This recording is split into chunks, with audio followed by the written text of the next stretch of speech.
Does Mack give the Niners the Yes. best chance to win against the Bucs? Why do you feel that way? Because look at the quarterback of the Bucks. Who reminds you more of Baker Mayfield? What quarterback of ours Adrian Martinez. grinds through injury, plays hurt, still gets the W. Has swag. Mac. My dad actually really likes Adrian Martinez. My dad really likes him coming out of college. Who doesn't? Here's the thing about Brock and Mack. I feel like Mack, like, unironically gives the Niners the best chance to win, even if Brock's healthy, until they get their running game squared away.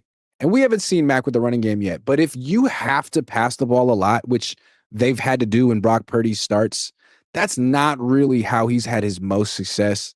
It doesn't really seem like Kyle Shanahan trusts him, or that you can trust him, because he is mistake prone like Jimmy Garoppolo. He's much more of a playmaker than Jimmy Garoppolo, but he essentially is an arsonist. And you have to limit his passing attempts per game. Like, you'd rather him below 30. With Mack, you don't really so far it doesn't matter, and he can carry your offense through the air. If he'll dink and dunk, who cares? At least he's not throwing picks and he's moving the chains. So he has to get the ball out quick. But yeah, I'm going to say what you're afraid to say. Mack's better than Brock at quarterback. He's just better. He's a better player than Brock. He's a better quarterback than Brock. It doesn't matter hurt, healthy, or any and all in between. Mack is a better player than Brock in this offense. Like, he gives us the best chance. I used to think that Brock was better, but now that I've seen them both in the same system and the same team, I keep asking myself, like, what does Brock actually do better than Mack? Nothing. Does he read defenses better than Mack? I don't think so. Besides run around and hold the ball. He's definitely better at running around than Mack. No question about it. But other than that, I can't say, like, protecting the football. Nah. Nope. He's a worse decision maker. Yep. He has a worse arm. He gets the ball out slower. I would argue he has worse anticipation right now than Mack, because, again, he can't get the ball out. He doesn't see the field as well. Yep, he doesn't see the field as well. His not release tougher. Isn't as fast. Not tougher. And I think his timing is worse. I think he is worse in every other aspect besides his mobility. Every single That's how aspect. I feel. That's how I feel. And I feel like Mack showed it against the Rams.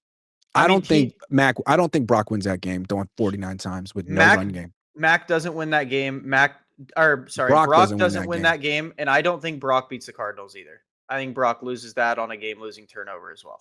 PrizePicks will give you $50 when you play your first $5 lineup. Win or lose, you'll get $50 for playing. Use promo code COHN, COHN, and download the app now.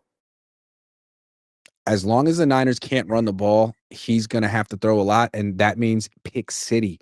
At his best, he was a complementary piece to the best running back in football. At his best, which is why I keep comparing him to Russell Wilson. At Russell Wilson's best, he was a complementary player to Marshawn Lynch. And then when Marshawn Lynch left and the Legion of Boom left, Russell Wilson still put up good numbers, better numbers than freaking Brock, but he didn't really do anything. I think Brock... And the issue is with Brock is he doesn't take care of the football. Like, I can't even say, I was going to say, oh yeah, Brock would be a good backup. He wouldn't be a good backup because he can't take care of the ball. He'd be like a Joe Flacco where he just throws a lot of picks. Dude, he's playing like Jameis. With like a way worse Jameis, arm. Man. Yeah. Like, he's benchable. I'll tell you right now, dude, like, say Mack, like, he's lucky he has an injury just so he has plausible deniability and the team doesn't have to make it tough to. I'm not saying he's lucky he's injured, but at least they don't have to bench him and embarrass themselves and him right now, because you kind of got to go with Mack. I'll tell you right now, if Mack beats the Bucs and then Brock comes back and struggles, it's the fan base is going to turn on him. As much as the fan base say, no, we love Purdy. They're not going to love Purdy anymore if he starts losing games that Mac Jones would have won. If Purdy did, answer this. If Purdy did not get his extension, does Mac Jones automatically become QB1? Like, if Purdy was playing out his contract, do you think they even ever hesitate going back to Purdy? No.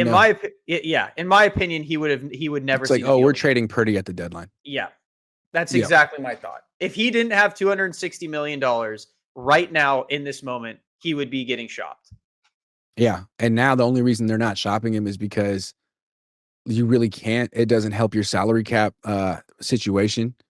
Better to probably even keep him for a year next year. Even if he were the backup, probably better to keep him as the backup than to trade him right now. You could trade him next year, like after next season. But I mean, that's what the Falcons are doing, right? They have Kirk Cousins and his $45 million a year contract on the bench, Yeah. and they're just saying, whatever, like just pretend we're spending that on our starting quarterback. Dude, like Mac Jones just won a shootout against Matthew Stafford with Devontae Adams and Puka Nacua, and he did it with Kendrick Bourne and Demarcus Christian Robinson and his check down option. Yeah, I mean, it's a legendary performance. and It Jake really is. Tonjes. And like, if he can now do that again in Tampa Bay with the same Dude, guys, it's maybe. undeniable. It's Jawan didn't undeniable. practice. Like, this is the hardest stretch in the schedule right here. Yes. If Matt can go through it undefeated with this supporting cast, no Kittle, it puts a ton of pressure on Brock.